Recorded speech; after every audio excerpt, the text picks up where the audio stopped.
Shalom, bon erev Shabbat, shelach lecha anashim, Shabbat mevarchim.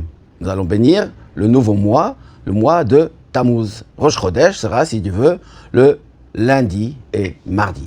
Et cette paracha qui pose la même question et plusieurs questions d'une année à l'autre.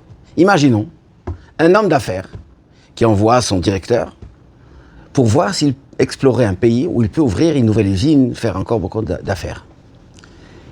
Il lui dit toute une série de questions.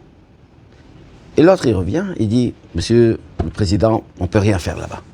C'est impossible, on va tout perdre, on ne va pas. » Qu'est-ce que fait le Président? Il le punit. Est-ce que c'est logique? Il a fait un bon compte-rendu, il a raconté ce qu'il a vu. Alors pourquoi les explorateurs qui sont envoyés par Moshe Rabbeinu, Dieu les punit? Ils ont dit, ils ont vu ce qu'ils ont remarqué, et ils ont fait un rapport correspondant à la réalité.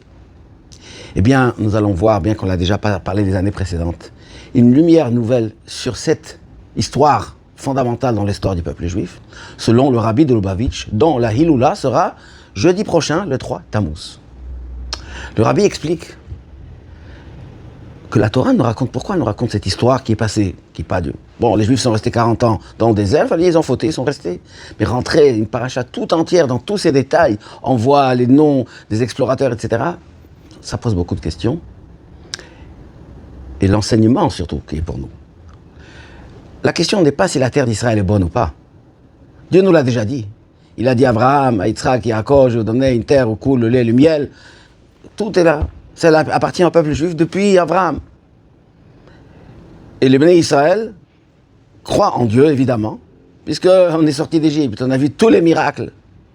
On a tout constaté que Hachem il peut faire ce qu'il veut. Alors pourquoi ils ont donné une réponse négative et ils ont été surtout punis, pas qu'eux-mêmes, mais tout le peuple juif est resté à cause de ça 40 ans dans le désert. Car ce qui s'est passé en fait, c'est la question, est-ce qu'il peut y avoir le naturel dans le surnaturel? On va passer dans une terre matérielle, on va être obligé de se réglementer et de vivre selon les lois de la nature, selon la difficulté du pays, selon le climat.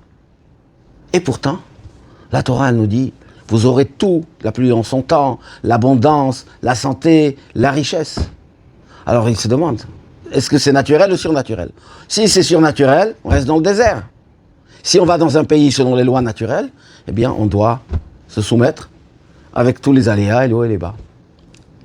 Mais en fait, l'erreur qu'ils ont commis, et c'est l'enseignement pour nous, que ce soit la nature ou le surnaturel, c'est Hachem, c'est Dieu qui guide tout. Et prenons un exemple en Israël maintenant. Il y a des miracles constants. Tout ce que s'est passé dans ces dernières 4 ans, bien sûr, il y a une catastrophe, tout ce qui s'est passé avant.